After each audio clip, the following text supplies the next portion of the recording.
सदा शिव गौरी के साथ कौन विधिना शिव हो उतरब पार कौन विधिना बस चढ़ल शिव फिर मसान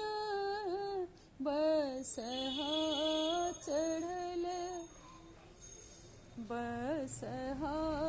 चढ़ल शिव फिर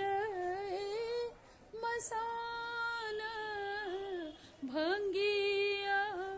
जरठ दर दो नहीं जाने कौन विधिना शिव हो उतरब पार कौन विधिना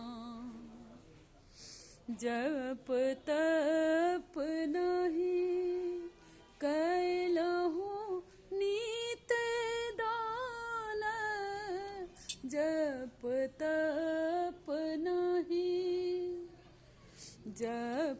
तप नहीं कैलहु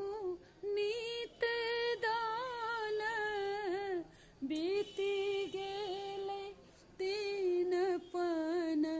करते आन कौन विधिना शिव हो उतरब पार कौन विधिना भनई विद्यापति सुनहो महेश भनई